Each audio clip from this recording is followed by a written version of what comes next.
গোটা দুনিয়া তোমার, সবটা তোমাকে দিলাম। আমি আল্লাহ 7 আসমান জমিন থাকলেও আমি আসি, 7 আসমান জমিন ভেঙে যাবে যেদিন, সেদিনও আমি থাকবো। থাকবে? আল্লাহ থাকবে? কুল্লু মান আলাইহা ফান ওয়া ইয়াবকা ওয়াজহু রাব্বিক। সব যখন আছে তখনও আল্লাহ আছে, সব যখন ইসরাফিল ফু দিলে শেষ হয়ে যাবে তখনও আল্লাহ থাকবে কিনা? তাইলে আমার এগুলো লাগবে না, আমি তোমার জন্য দিছি বান্দা। তুমি খাও, যত চাহিদা আমি দিছি। তোমার লজ্জাস্থানের চাহিদা এ তো আমি দিছি, তোমার খাবারের চাহিদা এ তো আমি দিছি, তোমার তৃষ্ণার চাহিদা এ তো আমি দিছি, তোমার সম্পদ, সন্তানাদি, বিবি বাচ্চা, এই প্রয়োজন পূরণের যত চাহিদা এটা আমি দিছি তোমার মধ্যে। তাহলে সেইটা পূরণ করার হালাল, পবিত্র, বৈধ ব্যবস্থা তাও তো আমি রাখছি।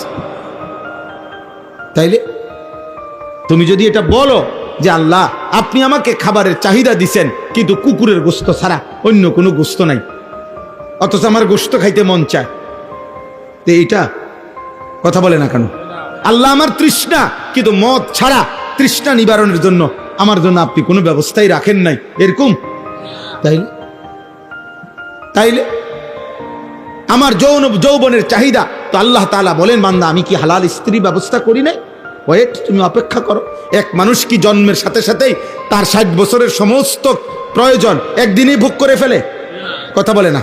ক্লাস 8-এ যে ছেলেটা পড়ে এই বছর, তো সে এবার এসএসসি পরীক্ষা দিয়ে লাগ, কথা বলে না। তাইলে এসএসসির ছেলেটা এবার অনার্স পরীক্ষা দিয়ে ফেলুক না, কি করতে হবে?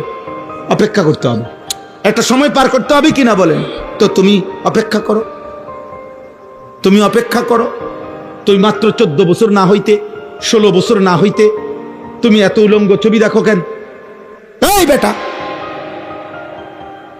মুসলমানের ঘরে এত বড় বেশরম বেহায়া কেমনে জন্ম নিলি বেটা? এত কম বয়সে 18 বছর, 14 বছর, 20 বছরে এত উলঙ্গ ছবি দেখো কেন? মোবাইলের নর্তকী দেখো কেন? ওই নারী দিয়ে তুমি কি করবা? তার কাছে কিছু আসেনি, খবর নাও। ফেসবুকের নর্তকী, টিকটকের নর্তকী, সিনেমা নাটকের নর্তকীর কাছে কিছু আছে কিনা খবর নাও না। ওরে জিজ্ঞাসা করো না, সে বলবে যা ছিল তা তো আমি টাকার দামে বেচে এলাইছি, আমি তো আমার শরীর দেহ গোটা পৃথিবীকে দেখাইয়েই দিছি, তো যা আসিল তা তো দিয়ে এলাম, তার আছে কি? ছি ছি ছি। আল্লাহ আমাদেরকে হেফাজত করে। অতএব আজকে এতটুকুই কথা। সূরা মুলক, আল্লাহ নবী সাল্লাল্লাহু আলাইহি সাল্লাম বলেন, যে নিয়মিত পড়বে আল্লাহ তাআলা তাকে কবরের আযাব থেকে রক্ষা করবে। আল্লাহ আমাদেরকে মনে করাই দিয়েছেন, বান্দা আমি হায়াত দেই, আমি মৃত্যু দেই। আল্লাযী খালাকা সাবআ সামাওয়াতিন তিবাকা, 7 আসমান স্তরে স্তরে আমি বানাইছি। তুমি দেখো, একবার না 1000 বার চোখ ফিরাইয়া ফিরাইয়া দেখো আমার সৃষ্টিতে কোথাও একটা খুঁত, একটা ত্রুটি, যে এটা এমনি হলে ভালো হইতো, তুমি কও কি শুধু? কথা বলে না। আল্লাহর সৃষ্টির কোনো একটি ক্ষেত্রে আমরা মানুষের বানানো প্যান্ডেলে এনে দোষ ধরতে পারবো যে এই 2টা বাঁশ এখানে না দিলে একটু খোলামেলা দেখা যায়, কথা বলেন না, এটা আমি বলতে পারবো, ঠিক আছে না কথাটা? এখানে আমি 1000টা কি করতে পারতাম, মানে ভুল বা আমার বুদ্ধি মতামত দিতে পারবো আমি, ঠিক আছে? কিন্তু আল্লাহ তাআলার সৃষ্টিতে মা তারা ফি খালকির রহমান মিন তাফাউত, আল্লাহ বলে, বলো না বান্দা, দেখো না আমার সৃষ্টিতে কোথাও কোনো খুঁত? তুমি দেখো, ফারজিল বাসার, আবার দেখো, আবার দেখো, আবার দেখো, আবার দেখো, আবার দেখো, হাল তারা মিন ফুতুর, দেখো না কোথাও কোনো খুঁত দেখো নি, ছিদ্র দেখো কিনা? সুবহানাল্লাহ। সুম্মারজিল বাসারা কাররাতাইন, বারবার যদি চোখ ফিরাও, ইয়ানকালিব ইলাইকাল বাসার, তোমার চোখ তোমার কাছেই ফিরে আসবে, খাসিআন ওয়া হুয়া হাসির, ব্যর্থ হয়ে, ক্লান্ত হয়ে তোমার চোখ ফিরে আসবে। লক্ষ কোটি বছর দেখলেও মালিকের সৃষ্টিতে তুমি কোনো দাগ পাবে না। এমন মালিক যিনি, তিনি আল্লাহ। তাবারাকাল্লাযী বিয়াদিহিল মুলক, সুউচ্চ সুমহান সত্তা তিনি, গোটা সৃষ্টি যার একক হাতে। পুরা ক্ষমতা কার হাতে? অহু আলা কুল্লি শাইইন কাদির, তিনি তো সব কিছুর উপরে একই মুহূর্তে ক্ষমতাবান। সাত আসমান যখন আল্লাহ চালায়, সাত তবক জমিন তখনই চালায়। সাত আসমানের ঊর্ধ্বে ফেরেশতারে আল্লাহ যখন দেখে, সাত তবক জমিনের নিচে ছোট্ট পিঁপড়াটা তখনই দেখে কিনা? হিমালয় পর্বতের চূড়ায় ছোট্ট প্রাণীটাকে আল্লাহ যখন রিজিক দেয়, আটলান্টিক মহাসাগরের নিচে ছোট্ট প্রাণীটাকে তখনই রিজিক দেয়। সুবহানাল্লাহ। মায়ের পেটে যখন মালিক বাচ্চা বানায়, চোখ নাক কান লাগায়, কোটি কোটি প্রাণী পৃথিবীতে, তাদের ঔরসে আল্লাহ তাআলা বাচ্চা বানায়। এক মার পেটের বাচ্চার নাক লাগায়, তো আরেক মার পেটের বাচ্চার কান লাগায়, আরেকজনের ঠ্যাং লাগায়, আরেকজনের মাথা লাগায়। কারণ কোনো মায়ের গর্ভে ধারণ 2 মাস, কারো তো 6 মাস। সব একদিনে নাক লাগালে তো হইতো না। কথা বোঝেন নাই? এটা তো কোনো ডেইলি প্রত্যেক বছর একটা সিজন না যে এই 6 মাস শুধু নাক লাগায়। সুবহানাল্লাহ। আল্লাহ বলেন সব কিছু আমি একসাথে করি, একসাথে। একটা হোটেলের দিকে তাকায়া দেখো, আল্লাহ যেন বলে বান্দা হোটেলটার দিকে দেখো না, আমি তো রিজিক দেই। এখানে 30 জন কাস্টমার নাস্তা খাইতে বসছে, উনি বলে তুন্দুল, উনি বলে পরোটা, উনি বলে তেল ছাড়া, উনি বলে তেলওয়ালা, উনি বলে ভাজি, উনি বলে ডাল। আল্লাহ বলেন আমি প্রত্যেকের রিজিক এখানে রাইকা ভিন্ন ভিন্ন দিচ্ছি, দেখো না। আমি কোনো ক্লান্তি বোধ করি না, আমি হারিয়ে যাই না, ভুলে যাই না, আমি ঘুম যাই না, তন্দ্রা যাই না, আমি আছি তো আছি, থাকবো। আল হাইয়ুল কাইয়ুম। এমন মালিক ভুলে যাওয়া বাপ ঠিক না, এমন মনিব ছেড়ে দেওয়া ঠিক না। কারে ছেড়ে কারে ধরলা?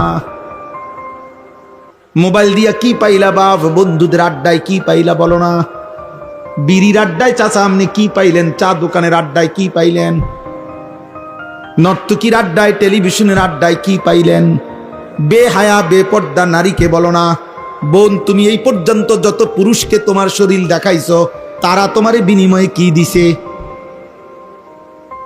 তারা তোমারে নিয়ে অবৈধ হারাম অশ্লীল কল্পনা ছাড়া আর তোমার জন্য কি দিছে? তোমার লাগে কোনোদিন একটু দোয়াও তো করছে না যে আল্লাহ এই অসভ্য মহিলারে আপনি নেককার বানায় দেন?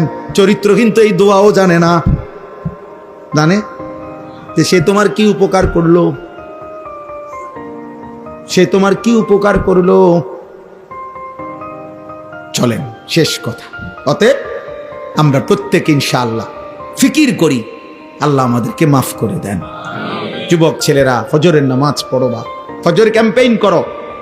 একজন বন্ধু, একজন ছেলে, একটা ছেলেই এই মজমা থেকে নিয়ত করো যে আমি ইনশাআল্লাহ ফজরের নামাজ পড়ব। তুমি আলাদা নিয়ত করো, কইরা তোমার দায়িত্ব আমার পক্ষ থেকে একটা জিম্মাদারি, তুমি শুধু সিদ্ধান্ত নিবা যে আমি ফজর পড়ব, আমার একজন বন্ধুকে ফজরের নামাজের জন্য ডাকবো।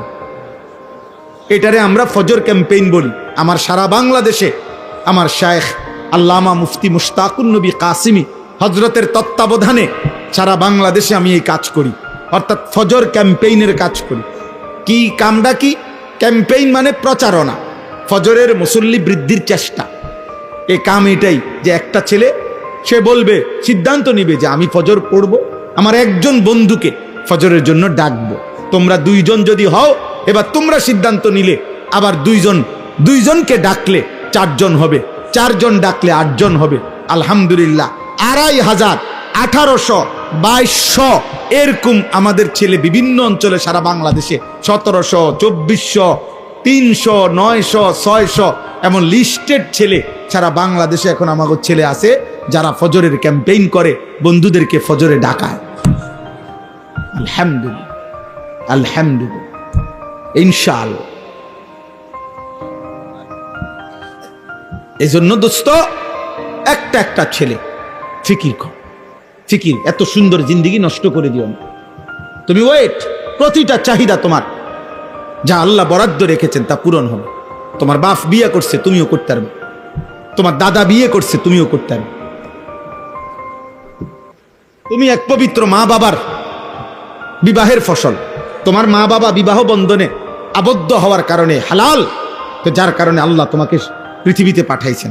আর তুমি যে নারী ছবি দেখা, অশ্লীল উলঙ্গ ছবি দেখা ওই নারীকে তুমি পাইয়া যা করতা জিনা ব্যভিচার, তো ওইখান থেকে যদি সন্তান হয় তো সেই সন্তানের পরিচয় কি হবে? তো তুমি এমন জঘন্য কল্পনা চাচ্ছ কেন? এত নিকৃষ্ট মানসিকতা তোমার হইল কেন? তুমি মুসলমান না?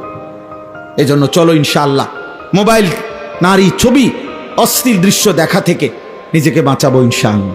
বলো ভাই বলো, ফজরের নামাজ পড়বো ইনশাআল্লাহ।